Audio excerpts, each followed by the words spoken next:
السلام علیکم. Controversy today کے ساتھ آپ کی خدمت میں حاضر ہیں. جیسا کہ آپ کو معلوم کہ اب تک کی اہم خبریں اور ان خبروں پر ہمارے تبصرہ نگاروں کی رائے. تبصرہ نگاروں کے تعارف سے پہلے آج کے موضوعات کا تعارف کروا دیں آپ سے. جب مقبوضہ کشمیر کا خصوصی سٹیٹس ختم کر کے ان کو اپنے اندر ہڑپ کرنے کا اعلان کیا تو حکومت پاکستان نے بھارت کے ساتھ تمام طرح کے تجارتی تعلقات ختم کرنے کا اعلان کر دیا اور درآمدات اور برآمدات کے اوپر پابندی لگا دی گئی. ان کے اندر ادویات کا را مٹیریل بھی شامل تھا. ہم بھارت سے صرف را مٹیریل لیتے تھے، خام مال لیتے تھے، کیونکہ اس وقت دنیا میں جو بڑے خام مال بنانے والے دو ممالک ہیں ان میں ایک چائنا ہے اور ایک رشیا ہے. یورپ کے کچھ ممالک بھی بناتے ہیں یہ جو میڈیسنز کے را مٹیریل ہیں، لیکن ان کی ایک قوم کی کسی 2 یا 3 کے اندر اسپیشلائزیشن ہوگی، کسی اور قوم کی ہوگی جو ایز اے ہول بلک میں بناتے ہیں را مٹیریل جو دوائیوں کے اندر ڈلتے ہیں. مثلا 1 کلو کی 1 لاکھ گولیاں بن جاتی ہیں. اس طرح کے جو را مٹیریل جو ہیں وہ بھارت اور چائنا بناتے ہیں. جو ہماری پروڈکشن لائن بھارت کی را مٹیریل کے اوپر لگی ہوئی تھی، ظاہر ہے جب را مٹیریل آنا بند ہوا تو وہ بھی بند ہو گئی. اس کے یہ بات جب بتائی گئی وزیر اعظم صاحب کو یا ان تک پہنچائی گئی تو انہوں نے کہا کہ ٹھیک ہے را مٹیریل امپورٹ کر لیا جائے، خاص طور پہ جب کہ کرونا کی آمد ہے اور آ چکا ہے کرونا اور اس کے لیے دوائی چاہیے تو وہ را مٹیریل منگوایا گیا. ہمارے پروگرام جو سوشل میڈیا کے اوپر جب یہ کنٹروورسی لوڈ ہوتا ہے، اس کے نیچے آ کے انڈینز نے لکھا کہ $20 کروڑ کا جو فراڈ ہوا ہے آپ کے ہاں دوائیوں کی امپورٹ میں، آپ اس پہ پروگرام کیوں نہیں کرتے. ہم نے ظاہر ہے ان کا کبھی کوئی جواب نہیں دیا. وہ گالیاں بھی دیتے ہیں نا جی، ہم نے اس کا کوئی جواب نہیں دیا اور تصریح کے ساتھ لکھا گیا کہ آپ کا اسٹیٹ بینک گنگا کیوں ہو گیا، اتنے ارب ڈالر اتنے کروڑ ڈالر کا فراڈ ہوا ہے اور ٹیکس ایویژن ہوئی ہے. اب خام مال کے اوپر ٹیکس نہیں تھا لیکن دوائیوں کی درآمد کے اوپر بہرحال ٹیکس تھا. اب یہ خبر ہے اور یہ خبر میں 15-16 دن پہلے کی بات کر رہا ہوں جب انڈینز یہ ہمیں بتا رہے تھے. اب یہ کابینہ کے اجلاس سے نکلا ہے کہ انڈیا سے را مٹیریل نہیں آیا بلکہ برانڈڈ میڈیسنز آئی ہیں، بنی ہوئی میڈیسنز آئی ہیں جن کے اوپر 300 گنا 400 گنا % یا 500% ٹیکس امپوز تھا. یعنی کہ اس کور میں اربوں روپے کا ٹیکس چوری کیا ہے درآمد کنندگان نے. اور درآمد کنندگان گنے چنے ہیں، ان کے لیے کوئی ڈیٹیل کی ضرورت نہیں ہے. چند لوگ مینوفیکچرنگ کے نام کے اوپر تو یہ اجازت ملی تھی تو مینوفیکچرر تو آپ دیکھ سکتے ہیں درجن نہیں تو 1.5 درجن ہوں گے. اور جس کے اوپر پنجے جھاڑ کے ظفر مرزا صاحب کبھی وہ ماسک ایکسپورٹ کر دیتے ہیں، کبھی دوائیاں امپورٹ کر لیتے ہیں، پتہ انہیں کچھ نہیں ہوتا، وہ تو قصوروار ہوتا ہی نہیں ہے. اور مزے کی بات یہ ہے کہ ان کے کزن کو دوسرے مرزا صاحب جو ہے ان کو انکوائری کمیٹی کا ہیڈ مقرر کر دیا ہے. یعنی کہ جو ڈاکو ہے اس کو چور کی انکوائری کے اوپر تقرر کر دیا گیا. میں اس سے زیادہ سخت الفاظ استعمال نہیں کرنا چاہ رہا. اس کے اوپر بہرحال یہ ایک بڑا تشویشناک معاملہ ہے کہ ریاست کے معاملات کس بچکانہ، اور جسے بچکانہ تھوڑا سا ہلکا لفظ ہے، انگریزی کا لفظ چائلڈش جو ہے وہ زیادہ مناسب ہے، کس چائلڈش طریقے سے چلائے جا رہے ہیں اور گورننس کس لیول کی ہو رہی ہے. ہم اس پہ قطن منہ نہ کھولتے اگر صرف انڈینز ہی کہتے رہتے، لیکن چونکہ اب کابینہ کے اجلاس میں یہ بات بے نقاب ہو گئی ہے اور اس کے لیے ہم نے بڑا کریڈٹ بھی کلیم کر لیا ہے. اور اس کے بعد جو ہے 420 لاکھ والی تانیہ جو ہے وہ آ جائے گی کہ دیکھیں 72 سال کی تاریخ میں پہلی مرتبہ پرائم منسٹر نے خود آرڈر کیا ہے اور اس کے بعد وہ خود آرڈر کر کے باقی انکوائریاں کا جو کچھ کرتے ہیں وہی اس کا بھی ہوگا. لیکن اب دیکھ لیں لیول آف، میں کرپشن نہیں کہہ رہا، لیول آف گورننس کہہ لیں، وہ کس گھٹیا لیول کے اوپر ایگزسٹ کرتا ہے. آج اس کے اوپر اپوزیشن لیڈر صاحب کو بھی ہوش آیا کیونکہ ان کے بھی پکڑے جانے کے دن قریب آ رہے ہیں نا، تو وہ پھر انہوں نے کہا کہ میں بھی اس کے اوپر ایک آدھ سٹیٹمنٹ جاری کر دوں. تو وہ انہوں نے جاری کر دیا اور انہوں نے عمران خان صاحب کو براہ راست ذمہ دار قرار دے دیا. لو معاملہ جو ہے وہ زبردست ہو گیا. آگے چلتے ہیں جی. اور آگے آج چودھری برادران صاحب کی جو ہے وہ پٹیشن ہائی کورٹ میں لگ گئی ہے اور 11 تاریخ کے لیے وفاق اور نیب کو نوٹسز جاری ہو گئے ہیں. لیکن اس دوران جو نیب کی 2 پریس ریلیزز آئی ہیں کیا فدویانہ زبان اس کے اندر استعمال ہوئی ہے, شہد ٹپک رہا ہے اس کے اندر سے. آپ ذرا پڑھ کے تو دیکھیں, وہ جو پہلے اس کے اندر سے خون نکل رہا ہوتا تھا, جو دھواں نکل رہا ہوتا تھا, اور یہ کر دیں گے ہم, وہ کر دیں گے, وہ والا ہے ہی کچھ نہیں. وہ نیب کی پریس ریلیز تو لگتی نہیں ہے, ایسے لگتا ہے کہ ٹائیگر میاؤں میاؤں میاؤں کر رہا ہے. لگتا ہے کہ چودھریوں دے کول بھی کوئی وہ ہے جی, مجھے لگتا ہے وہ کیا پٹی صاحب بتائیں گے کیا ہے پٹی صاحب وہ ہے جی. اچھا جی, خیر کرونا جی 37 لوگ مزید جان کی بازی ہار گئے ہیں, اور آج سب سے زیادہ 1723 کرونا کے نئے مریض سامنے آئے ہیں, اور سب سے زیادہ مقدار پنجاب میں آئی ہے. شاید ٹیسٹوں کی تعداد زیادہ ہو گئی ہوگی, کیونکہ ہمارے احباب کا تو یہی خیال ہے. یہ آج کے موضوعات ہیں جی, اور آج کے مہمانوں کا تعارف آپ سے کرواتے چلیں. عبداللہ ملک صاحب ہمارے ساتھ تشریف رکھتے ہیں, سول سوسائٹی اور سپریم کورٹ کے سینئر لائر, اور آج جناب جو ہے وہ جوانی کی طرف ذرا لوٹنے کی کوشش کر رہے ہیں جی, مجھے ذرا میری طرح رنگ شنگ کیا ہے, ٹھیک ہے جی. اور ان کے ساتھ جناب ہمدم ترینہ ارسلان بھٹی صاحب, سینئر صحافی دن میڈیا گروپ لاہور کے بیورو چیف, اور اسلام آباد سے ہم جناب کریں گے جناب ممتاز بھٹی صاحب, آپ بھی ہمارے دن میڈیا گروپ اسلام آباد کے بیورو چیف ہیں, ریزیڈنٹ ایڈیٹر ہیں روزنامہ دن کے. فون پہ جوائن کریں گے ہمیں. اور آج سکائپ کے اندر ہم نے جو ہے وہ دعوت دی ہے سکائپ کے ذریعے پروفیسر نعیم مسعود صاحب کو, جو ہے وہ اس وقت اپنے گھر میں تشریف فرما ہے اور ہمارے ساتھ پروگرام میں ہیں, اور ہمارے ساتھ پروگرام میں براجمان ہیں. اور شروع کرتے ہیں یہ دوائیوں کی جو درآمد ہے. اب چونکہ حکومت نے بھی اس پہ اسٹیٹمنٹ دے دی ہے اور اپوزیشن نے بھی دے دی ہے, بھٹی صاحب سے کر لیتے ہیں. بھٹی صاحب آپ ہمارے ساتھ ہیں نا؟ جی رضوان صاحب میں جی. بھٹی صاحب پرسوں یا کل یہ ایشو میرا خیال ٹیک اپ ہوا ہے کابینہ کے اجلاس کے اندر, اور انہوں نے کہا کہ یہ ہو کیسے گیا. یہ کیا ہے طریقہ کار نا, ایک کرائم کی اپروول دی جاتی ہے, جب وہ کمٹ ہو جاتا ہے تو اس کے بعد وہ کہہ دیتے ہیں کہ یہ ہو کیسے گیا. بھئی اس کی اپروول آپ نے جب کابینہ میں دی تھی تو آپ اس کے اندر پورے ifs اینڈ بٹس لگا کے دیتے ہیں نا اس کی اپروول, ٹھیک ہے. تو اسی طرح یہ ہو جاتا ہے بھٹی صاحب کہ کبھی وہ حج کے فارم میں سے کھانا غائب ہو جاتا ہے, کبھی وہ اقلیتی کمیشن میں ڈل جاتا ہے, اور اس کے بعد منسٹر اور پرائم منسٹر سارے پوچھ رہے ہوتے ہیں کہ یہ کیسے ہو گیا. یہ کیا ہو رہا ہے گورننس کا, یہ کیا معیار ہے بھٹی صاحب؟ دیکھیے رضوان صاحب, یہ 5 مئی کے کابینہ اجلاس کے اندر جو ہے معاملہ زیر بحث آیا تھا. اصل بات یہ ہے کہ دیکھیں جو کنڈکٹ کر رہے ہوتے ہیں نا کابینہ کے معاملات کو, اب ان لوگوں کی ذمہ داری ہوتی ہے کہ کابینہ کے اندر کیا چیز جانی ہے, کس فارم کے اندر جانی ہے, اور کابینہ نے جو ہے اس کے اوپر کتنی سیر اصل بحث کرنی ہے, اور اس کے اوپر جو ہے وہ کیسے, یہ ساری چیزیں پہلے کیلکولیٹ کی جاتی ہیں. اور اگر اس کے اوپر کوئی سوال اٹھنے ہوں تو ممکنہ سوالات کے جوابات بھی بنائے جاتے ہیں, اور پھر وہ اس کے بعد اگر کوئی سوال اٹھائے تو اس کا جواب متعلقہ منسٹر دیتا بھی ہے. تو اب سوال یہاں پہ یہ سوال اٹھتا ہے کہ یہ سارا کچھ جو آپ نے کہا کہ کیوں ہو رہا ہے, کیسے ہو رہا ہے, وہ اس لیے رہا ہے کہ دیکھیں ایک تو کابینہ جو ہے وہ بالکل نا تجربہ کار ہے, اور ان کو کچھ خود سے اسمبلی اور اس سیکشن افسر سے لے کر جو سیکٹری تک کا سارا معاملہ ہوتا ہے اس کے اندر ان کا ان پٹ بالکل کوئی نہیں ہے, اور نہ ان کا چیک اینڈ بیلنس ہے.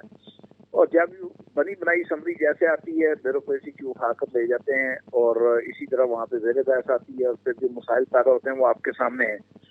اور اس کی ذمہ داری جو ہے پرائم منسٹر آفس کے اندر بھی ہے کہ جو لوگ وہاں پہ کنڈکٹ کرتے ہیں, دوسروں secretary to prime minister Azam Khan صاحب, جنہوں نے کچھ 4 اینکر لگائے ہوئے ہیں اپنی تحفظ کے لیے میڈیا کے اوپر, احمد میر سمیت, ان کو چاہیے کہ وہ میڈیا کی پرسیپشن کو چھوڑیں اور اپنے کام پہ توجہ دیں.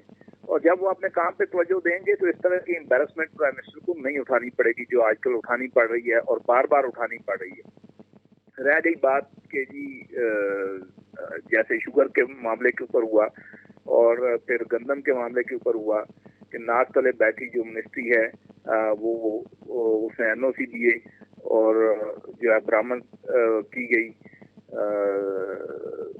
گندم. تو یہ ساری صورتحال کو دیکھتے ہوئے آپ یہ کہہ سکتے ہیں کہ فیصلہ سازی کا فقدان ہے, رائٹ ڈائریکشن میں پرائم منسٹر کو بریف نہیں کیا جا رہا, اور بریفنگ جو ہے وہ ان کو بیسیکلی گمراہ کر کے غلط فیصلے کروائے جا رہے ہیں. اس سے زیادہ کچھ نہیں کہا جا سکتا. ایک پورا ٹولہ ہے اور وہ ٹولہ پہلے جہانگیر ترین کو جو ہے لتر پولہ کرتا ہے، اور جب لتر پولہ کر لیتا ہے پھر منت محتاجی کے لیے پرویز خٹک کو ان کے پاس بھیج دیتا ہے۔ جب پتہ چلتا ہے جی کہ اب وہ کچھ انڈے اپنے پروں تلے لے کے نکل جائیں گے، تو پھر پرویز خٹک کو جا کے کہتے ہیں کہ پیری پڑ جائیں ان کے۔ یہ ہو رہا ہے پرائم منسٹر آفس کے اندر۔ ٹھیک ٹھیک۔ پروفیسر نعیم مسعود صاحب، بھٹی صاحب نے ابھی فرمایا کہ جناب پرائم منسٹر کو بریف کر کے کر لیا جاتا ہے اور جو تجربہ کار نہیں ہے، حالانکہ اگر آپ کابینہ میں دیکھیں تو 55% لوگ تو وہ ہیں نا جو پہلے دوسری پارٹیوں میں رہتے ہوئے وزارتوں کے مزے انجوائے کر چکے ہیں، تو لہٰذا ہم یہ تو نہیں کہہ سکتے کہ ٹوٹلی وہ نیلے ہیں یا فارغ ہیں۔ اور دوسرا، کو عمران خان دودھ پیتے بچے ہیں یار، ان کو جو کسی نے کہا انہوں نے اس کے اوپر لے لیا۔ پروفیسر صاحب، اوور ٹو یو۔ دیکھیے رضوان رضی صاحب، سیاسیات اور سماجیات یہ کہتی ہیں کہ بات الٹیمیٹلی لیڈرشپ پہ آتی ہے۔ آپ کے ٹیم ادھر ادھر سے لوگ پکڑے ہوئے ہیں، یا پرانے ہیں یا نا تجربہ کار ہیں یا نوجوان ہیں، بحث یہ نہیں ہے۔ بحث یہ ہے کہ وزیر اعظم پاکستان موجود ہیں، ان کا پرنسپل سیکرٹری موجود ہے، اور جب سارا نیٹ ورک موجود ہے اور 70-72 سال سے ایک موجود ہے، اس سے استفادہ کیوں نہیں کیا جاتا؟ جس کو آپ کہہ رہے ہیں نا کہ نا تجربہ کاری ہے، نہیں، یہ کاریگری ہے، یہ نا تجربہ کاری نہیں ہے، یہ کاریگری ہے، اور یہ اسپیسیفک انداز اپنایا جاتا ہے۔ اور اس میں اس وقت یہ سمجھ رہا ہوں اس حکومت کے لیے دو لوگ پریشانی کا باعث ہے۔ ایک تو ادارہ ہے جسے ہم نیب کہتے ہیں، اور دوسرا ان کے نادان دوست یا کاریگر دوست۔ اگر یہ دونوں اپنی جگہ درست ہو جائیں، وزیر اعظم پاکستان کی آٹومیٹیکلی دوست ہو جائیں گے۔ اب بات جو آپ نے انٹرو میں کی ادویہ کے حوالے سے، بڑی سینسٹیو، بڑی اہم بات ہے کہ آپ کہاں را مٹیریل منگواتے تھے، کہاں ڈائریکٹ میڈیسنز آ گئیں اور یہ ادویہ اتنی مہنگی پڑی۔ دیکھیں رضوان، ہمارے ملک میں ادویہ بہت مہنگی ہیں باقی ملکوں کی نسبت، اور انڈیا کی نسبت تو بہت مہنگی ہے ادویہ یہاں پہ۔ ایک میں عرض کرتا چلوں کہ پاکستان میں دو مافیا بڑے سٹرانگ ہیں۔ ایک مافیا میرا مافیا جو ایجوکیشن کے لوگ ہیں، اور دوسرا ہیلتھ کا مافیا۔ یہ مافیا بہت سٹرانگ ہے، یہ وزیر اعظم کو نہیں دیکھتے۔ اب وزیر اعظم کو دیکھے بھی کیا کہ آپ نے مافیا کے ایک بندے کو اپنا معاون بنا لیا صحت کا، جبکہ پارلیمنٹ میں اتنے جہاں دیدہ لوگ ہیں، کسی کو وزیر کو نہیں سامنے لائے کہ چاہیں بھی آپ وزیر صحت ہیں۔ میں رضی آپ کو بتاؤں کہ پاکستان میں جو ڈرگ کنٹرول ہے، جو ڈرگ کنٹرول اتھارٹی ہے، جسے ہم ڈریپ کہتے ہیں، اس میں کوئی مجھے وہ اسپیسیفک نام پرٹیکولر یاد نہیں ہے، لیکن ایک گروپ ہے، یا وہ 20 گروپ ہے یا وہ 30 گروپ ہے، ساری مناپلی اس کی ہے، ساری میڈیسنز پہ کنٹرول اس کا ہے، اور یہ اس پہ دست شفقت ہے ظفر مرزا کا۔ تو یہ نہ تو کرونا کو دیکھ کر کے میڈیسن لائی ہیں، نہ وزیر اعظم نے کوئی بڑی مہربانی فرمائی ہے، جی نہ وزیر اعظم نے کوئی بڑی مہربانی فرمائی ہے۔ اصل میں یہ کوئی چکر ہے، اور اس چکر میں کوئی مکر ہے جس میں لوگ اپنا بزنس یا اپنا الو سیدھا کر رہے ہیں۔ دیکھیں، ہم ڈرگز کو بھی یعنی میڈیسنز کو بھی معاف نہیں کرتے، اس لیے آپ یہ سمجھیں کہ وزیر اعظم کے ناک تلے کوئی لوگ اپنی گیم کھیل رہے ہیں، اپنے لیے پیسہ بنا رہے ہیں۔ انہیں نہ وزیر اعظم محترم کی عزت کا خیال ہے اور نہ پاکستان کی عوام کا خیال ہے، اور انہیں یہ احساس ہے کہ آئندہ ہماری باری نہیں آئے گی۔ دیکھیے رضوان، جو سیاستدان ہوتا ہے نا، وہ اپنی سیکنڈ اننگ کا پہلے سوچ کے کھیلتا ہے، اور یہ اس طرح کے جو مفاد پرست ٹولہ ہوتا ہے، جو چانس پہ آیا ہوتا ہے، جو چھتری لے کے آسمان سے اترتا ہے اور معاون بن جاتا ہے، ان کے لیے یہ موقع ہوتا ہے، وہ موقع سے فائدہ اٹھاتے ہیں۔ آپ دیکھیں، آتے ہی بات جب سر منڈاتے ہی اولے پڑے تھے، جب کرونا کی آمد تھی، تو اس وقت ماسک کی بات سامنے آ گئی تھی۔ تو سوری ٹو سے، اس میں وزیر اعظم پاکستان کو چاہیے کہ ایک دفعہ ساری اپنی ٹیم کا جائزہ لیں، اور جو ان کے اندر ان کے دوست دشمن ہیں انہیں نکال کر باہر پھینکیں، وگرنہ کسی طریقے سے بھی نہ جمہوری کلچر نظر آئے گا، نہ حکومت کی پاپولیرٹی کا کہیں کوئی نہ کوئی نشان آپ کو ملے گا۔ ٹھیک۔ بھٹی صاحب، ممتاز بھٹی صاحب، آپ کچھ کہنا چاہ رہے تھے جب میں ان کی طرف گیا تھا؟ جی میں ایک صرف جملہ کہنا چاہ رہا تھا کہ دیکھیں آپ کا جو سوال ہے نا کہ آپ کا یہ سوال ہے نا رضوان صاحب کہ کیسے یہ ہو جاتا ہے ان کو پتہ نہیں چلتا. ہاں جی مگر دودھ پیتے بچے تو نہیں ہے نا جی پرائم منسٹر صاحب جو ہے ان کو کوئی باتوں میں لگا کے تو ان سے کام لے لے گا. یہ میرا سوال تھا. دیکھیں رضوان صاحب ایک انتہائی جو خوفناک صورتحال پیدا ہو گئی ہے کابینہ کے اندر وہ یہ ہے کہ کچھ عرصہ پہلے تک کچھ لوگ کابینہ کے اندر ایشو کے اوپر بولا کرتے تھے اور اپنی اختلاف رائے کا اظہار کیا کرتے تھے کہ اس کا اگر کیا گیا تو یہ نقصان ہو جائے گا اور اس سے عوام کے مفاد کے اوپر جو وہ آئے گی ضرب. 3-4 کا میں نام لے لیتا ہوں جن کو کابینہ کے اندر برے طریقے سے اسناب کیا گیا پرائم منسٹر کی طرف سے, جس میں وزیر داخلہ جو اعجاز شاہ ہیں یہ شامل تھے, علی محمد شامل تھے اور ایک آدھ اور شامل تھے. ٹھیک ہے نا. ان کو جس طریقے سے اسناب کیا گیا اس کے بعد کابینہ کے اندر یہ اے سی کو دیکھتے رہتے ہیں اور اے سی کی طرف دیکھتے رہتے ہیں. یہ بولتے نہیں آپ اور باقی ویسے ہی کوئی نہیں بولتا تو وہ باقی سارے مراد صحیح ہیں. وہ کہتے ہیں واہ جی واہ واہ جی واہ. چلو ٹھیک ہو. چلیں اپنا عبداللہ ملک صاحب, صورتحال یہ ہے کہ اگر آپ نے انڈیا سے ڈیوٹی فری دوائی منگوائی ہے تو پھر اس ریٹ پہ دیں. جب 500 گنا دوائیوں کے ریٹ نہیں بڑھائے تھے عامر کیانی صاحب کے بابرکت قدم کے باعث اس حکومت کے آنے سے پہلے, تو اس وقت انڈیا میں جو دوائی 20 پیسے کی تھی وہ پاکستان میں 1 روپے کی تھی. اس وقت 1 اور 5 کا فرق تھا.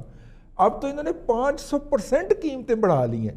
تو اب آپ دیکھیے کہ وہ قیمتیں انڈیا کی وہیں پہ ہیں اور 500% اور بڑھ گئی تو 20 پیسے والی دوائی 5 روپے میں بیچی گئی ہوگی. اس کا آپ اندازہ اس سے لگا لیں کہ کتنا بڑا پروفٹ کمایا گیا ہوگا اور ہے, اور اس کو بالکل انہوں نے دبانا ہے. انشاءاللہ وزیر اعظم صاحب نے جس طرح باقی باتیں دبائی ہیں اس کو بھی دبائیں گے. لیکن کسٹمر کا کیا قصور ہے یار؟ یہ تو مطلب بیچارہ مریض کا کیا قصور ہے یار؟ دیکھیے رئیس صاحب, آپ نے اپنے انٹرویو میں بڑی تفصیل کے ساتھ, ہمارے دوستوں نے بھی بڑی تفصیل کے ساتھ بات کی ہے. جب بھی ہم انڈیا کی ایشو پہ بات کرتے ہیں تو یہ ایشو بڑا سینسٹیو ہو جاتا ہے. یقیناً جب 9 ماہ قبل انڈیا نے کشمیر کا خصوصی سٹیٹس ختم کیا تھا تو ہم نے ہر قسم کی تجارت پر بڑی کیٹیگوریکلی واضح طور پر پابندی لگا دی تھی. میں تو سمجھتا ہوں کہ یہ کویشچن آپ پرائم منسٹر سے کبھی نہ پوچھے بیٹھیے گا کہ آپ نے کیا پابندی لگائی تھی کہ نہیں. وہ کہیں گے ہم نے تو نہیں لگائی, تو انڈیا نے لگا رکھی, پتہ نہیں کس نے لگائی. وہاں پہ تو دیکھیں معاملات اس قسم کے ہیں. میں نہیں سمجھتا کہ اگر کوئی را مٹیریل پہ بھی پابندی اٹھائی گئی ہے تو یہ کوئی اتنے آسان طریقے سے اٹھائی گئی. یہ تو بڑا باقاعدہ ایک نوٹ ہوتا ہے, پوری سمری تیار ہوتی ہے اور اس پہ جو اس کا سیکٹری ہوتا ہے وہ, اور جو ایک سیاستدان تو غلطی کر سکتا ہے لیکن بیوروکریٹ کبھی بھی اپنی فائل پہ ایسی غلطی نہیں کرتا جس سے کہ اس کی اپنی جان چلی جائے یا اس کی نوکری جانے کا احتمال ہو. اس کا مقصد یہ ہے کہ کہیں نہ کہیں کوئی ایسے لوگ بیٹھے ہوئے ہیں جو طاقتور ہیں, جو وزیر اعظم سے بھی طاقتور ہیں, جو مافیا کا حصہ ہیں, جیسے بھٹی صاحب نے بھی کہا اور ہمارے دوست نے کہا. تو میں یہ سمجھتا ہوں کہ بلکہ ہم یہ سارے ہی سمجھتے ہیں کہ دیکھیے عمران خان صاحب ایک وش لسٹ لے کے آئے تھے, ایک تبدیلی کا سلوگن لے کے آیا تھا. سلوگن لگانا اور چیز ہوتی ہے, سلوگن کو پالیسی میں بدلنا اور پالیسی کو پھر امپلیمنٹ کرنا یہ کافی ڈیفرنٹ ہوتا ہے. حکومت چلانا اور ہوتا ہے, نعرے لگانا اور ہوتا ہے. ہم یہ سمجھتے ہیں کہ اس وقت جو موجودہ حکومت جس قسم کا کام کر رہی ہے یہ صحیح ٹریک پہ نہیں جا رہی. یہ ایک سیکیورٹی رسک بنتی جا رہی ہے, جیسے آپ نے خود ہی کہا. اور سیکیورٹی رسک سے خطرہ کس کو ہو رہا ہے؟ ہماری عوام کو ہو رہا ہے, ہمارے لوگ. میں خود میڈیسن خریدتا ہوں اور جب سے حکومت آئی ہے 2-3 گنا میڈیسن جو میں ہارٹ کے میں خود لیتا ہوں. یقین جانیے جب ان سے پوچھتے ہیں کہ پچھلے مہینے تو بڑھی تھی, انہیں جی پھر بڑھ گئی ہیں. تو دیکھیں جب مافیا کے ساتھ ان کو اعانت کرنے کے لیے حکومتی وزراء موجود ہوں گے تو پھر ہم کیا کریں گے کہ کیا ایک وزیر کرپٹ ہے یا نائل ہے یا اس کا سیکٹری ہے؟ تو یہ سارے کا سارا, جیسے بھٹی صاحب نے کہا یا دوستوں نے کہا, یہ وزیر اعظم پہ جاتا ہے, ٹیم لیڈر پہ جاتا ہے. یہ وہ ٹیم لیڈر جو کہا کرتا تھا کہ اگر بجلی کے بل یہ آئیں یا ایک پیٹرول کی قیمتیں بڑھیں تو سمجھو کو اس کا جو حکومت کا وہ کرپٹ ہے. تو اگر یہ ہم آج کے وزیر اعظم سے پوچھیں کہ آپ کے دور میں اگر قیمتیں بڑھ رہی ہیں, ایسی قیمتیں بڑھ رہی ہیں جو غریب عام آدمی کی پہنچ سے باہر ہیں, تو پھر اس میں ہم کس کو دوش دیں گے؟ وہ پھر یقیناً حکومت کو دیں گے. ہم یہ سمجھتے ہیں کہ موجودہ حکومت کی پالیسیوں کے ساتھ ساتھ جو ان کی ناکامیاں تو اپنی جگہ، لیکن ان ناکامیوں کا جو اثر ہے وہ عام آدمی پر یقیناً پڑ رہا ہے. اب یہ جو فراڈ ہوا ہے یا جس میں بلین آف روپیز کی ٹیکس ایویژن ہوئی ہے، اس کے ذمہ دار کون ہے؟ یہ ویسے ہی ہوگا جیسے چینی پر ہوا، آٹے پر ہوا اور باقی جو کہتے ہیں آئی ٹی پیز پر، یہ پھر دبا دیا جائے گا. یہ وہ ہم انکوائری کمیٹی بنا رہے ہیں اور پھر کبھی ایک دن وزیر اعظم کہیں گے میں نے تو کہا ہی نہیں تھا. جی بھٹی صاحب، وزیر اعظم یہی کہیں گے کہ یار میں نے تو کابینہ کے اندر، حالانکہ کابینہ کے اندر جب ایک بات اپروو ہوتی ہے تو وہ ہولی رسپانسبلٹی ہوتی ہے پرائم منسٹر کی. منسٹر تو اس نے اپنی جاب آؤٹ سورس کرنے کے لیے رکھے ہوتے ہیں. منسٹر کا فیصلہ بھی ultimate responsibility of prime minister ہوتا ہے. اگر ہم پارلیمانی نظام کی بات کریں بھٹی صاحب. بھائی صاحب دیکھیں، اس میں یہ بات سمجھنے کی ہمیں ضرورت ہے کہ جو وزیر صحت ہے وفاقی، وہ ہیں پرائم منسٹر صاحب خود. جی، کیونکہ مشیر صحت انہوں نے ایک رکھے ہوئے کام شام اور پریس کانفرنس کرنے کے لیے اور ماسک باہر بھیجنے کے لیے اور ماسک باہر سے منگوانے کے لیے، لیکن جو اصل کام ہے وہ وزیر صحت جو ہے وہ خود ہیں اور ان کی ذمہ داری ڈائریکٹلی آتی ہے کہ انہوں نے یہ کیا کیا ہے. اور بات یہ ہے جی کہ آپ کس کس بات کا رونا روئیں گے اور کتنی دیر روئیں گے، کب تک روتے رہیں گے، یہ کام اسی طرح ہی چلنا ہے. وہ ایک طرف پہلے وہ چیز باہر جائے گی ملک سے، پھر وہ ملک سے اندر واپس آ جاتی ہے، کبھی گندم چلی جاتی ہے، کبھی چینی باہر نکل جاتی ہے. وہ سمجھ نہیں آ رہی کہ کبھی آٹا ادھر ادھر ہو جاتا ہے، کبھی آٹا جو وہ مرغیاں کھا جاتی ہیں ہمارا. اب مسئلہ یہ ہے کہ ہم کریں کیا. اس کا حل یہ ہے کہ وزیر اعظم صاحب اگر واقعی چاہتے ہیں کہ وہ اپنی پارٹی کا نام جو ہے تحریک انصاف ہی رہنے دیں، تو کوئی کام تو کسی جگہ تو انصاف کر دیں. کوئی ان کے جو ارد گرد دائیں بائیں جو لوگ بیٹھے تھے، ان کے بیٹھے ہوئے ہیں، بلکہ ان میں سے جو لوگ کرپٹ تھے، جو لوگ کرپٹ ہیں یا جو لوگ کرپشن میں انوالو ہیں، کم از کم ان کو کچھ تو سزا ملے تاکہ لوگوں کو پتہ تو چلے کہ واقعی یہ جماعت ہے. یہ کہ کچھ عرصہ وہ فیصل واوڈا صاحب جو ہیں وہ کچھ عرصہ میڈیا سے غائب رہے، ابھی پھر وہ آ کے پھر وہی کام شروع کر دیا انہوں نے. وہ ٹیڑھا سا ماسک لگا کے آ جاتے ہیں اور فیصل واوڈا صاحب وہ وہاں پہ بولنا شروع کر دیتے ہیں. جو کچھ بھی ہو رہا ہے دیکھیں، اس کی کابینہ کی بار بار وزیر اعظم نے اپنے ایسے فیصل واڈا جو ہے نا، اس کو دیکھ کے تو آپ کو مولا جٹ میں وہ بڑی بھابھی یاد نہیں آ جاتی جڑی کہندی مولیا. اب اس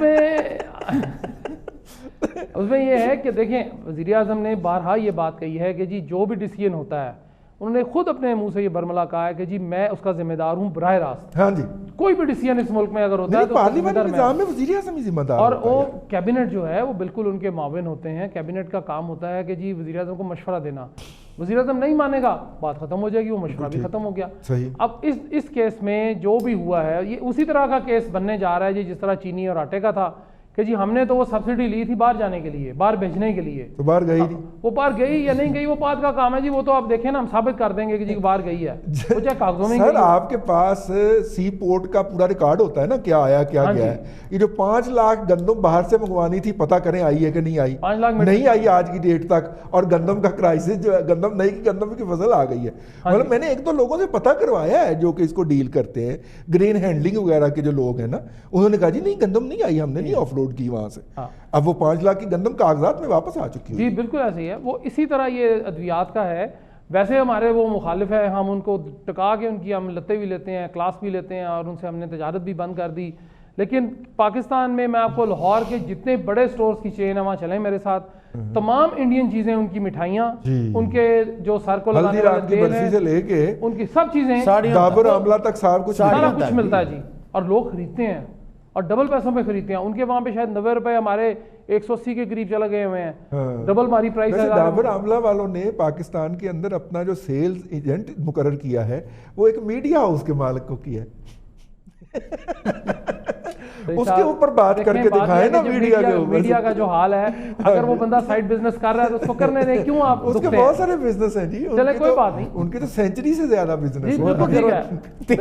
تیل لگا، لیکن بات یہ ہے کہ اگر وہ چلیں ڈابر آملہ کا تیل ہی بیچ رہے ہیں نا، لوگوں کو گنجا ہونے سے بال ان کے بڑھا رہے ہیں، آپ اس بات پہ دیکھیں جیلس نہ ہو. ہاں ٹھیک ہے. کرنے دیں انہیں. لیکن جو ملک صاحب نے بات کہی ہے نا، عبداللہ ملک صاحب نے کہ چلو تیل لگا رہا ہے، چونا تو نہیں لگا. ہاں چل کم از کم یہ بات ٹھیک ہے، تیل ہی لگا رہے ہیں نا اور نظر آ رہا ہے کہ جی تیل ہے. لیکن بات یہ جی کہ جو چونا لگا کے ان کے ارد گرد پھر بھی بیٹھے ہیں اور کس ڈٹائی سے اور کس بغیر شرم کے وہ ٹی وی پہ آتے ہیں. میں تو بڑا حیران ہوتا ہوں کہ وہ سوتے رات کو کیسے ہوں گے. لیکن بات اس میں صرف اتنی سی ہے کہ وزیر اعظم صاحب کو تھوڑی سی رسپانسبلٹی کا مظاہرہ کرتے ہوئے اگر ڈیسیژن غلط ہو بھی گیا ہے تو چلیں معذرت کرنے میں کوئی اعتراض نہیں ہے، اور اگر کسی ان سے کروا دیا گیا معذرت وہ کر لیں گے، وہ کوئی حرج نہیں ہے، نہیں لیکن یہ جو اربوں روپے کہ معذرت بھی کر لیں، 30 ارب سے زیادہ کی ٹیکس چوری ہے جو ہمیں انڈینز بتا رہے ہیں کہ ہوئی ہے، سر اس کا تو کچھ ہوئے گا نا۔ اس میں یہ ہے کہ اس میں کم از کم جو لوگ جو ذمہ دار تھے جنہوں نے اگر غلط گائیڈ کر دیا، چلیں وزیر اعظم مان لیتا ہوں میں کہ وزیر اعظم کی پہلا ٹینیور ہے، ان کو نہیں چیزوں کا پتا ہوگا، اچھا جی ٹھیک ہے جی، وہ پہلی اننگز کھیل رہے ہیں ابھی، دوسری کھیلیں گے تو شاید کو تھوڑے سے بہتر کھیل لیں گے، لیکن پہلی اننگز میں ان کو نہیں پتا چل رہا کہ کرنا کیا ہے اور ہونا کیا تھا اور کر کیا گیا۔ بھٹی صاحب، جو لوگ جو ہیں وہ بھارت کے اندر موجود نواز شریف کی جائیدادیں اور بزنس تلاش کر لیتے ہیں، جو گند سے کوڑے سے بجلی بنانے کے لیے آئے ہوئے انڈین ماہرین کو راہ کے ایجنٹ قرار دے دیتے ہیں، ان کو کیسے نیند آئی ہوگی رات کو کہ یہ اتنی بڑی ڈکیتی ہو گئی، اور ان کی آنکھیں اوپر ہوتی ہیں اس کے، وہ مانیٹر کر رہے ہوتے ہیں اس کو۔ بھائی صاحب دیکھیں، آپ بڑے بھولے آدمی ہیں، چلیے بہت ساری چیزیں جو ہے نا وہ کچھ پردے میں ہوتی ہیں، چلیں پردے میں رہنے دیتے ہیں اور بریک پہ جا رہے ہیں جی، بریک لیتے ہیں جی، وقفہ لیتے ہیں، وقفے کے بعد ہم بات کریں گے کرونا کی، اور کرونا کا رونا جو ہے وہ اس وقت ڈاکٹروں نے کہا ہے کہ بہت بڑا ڈیزاسٹر کر دیا ہے آپ نے، اور ایک دم یہ جو رائز ہوا ہے ہمارے ہاں کرونا کے مریضوں کی تعداد کے اندر، یہ ہمیں ہمارے پروڈیوسر صاحب کی وہ بات یاد آ رہی ہے کہ یہ 22 رمضان کو پھر بند کریں گے، آپ دیکھ لیجئے گا، ہم ان کی بات کو لے کے بیٹھے ہوئے پروگرام میں فی الحال وقفہ۔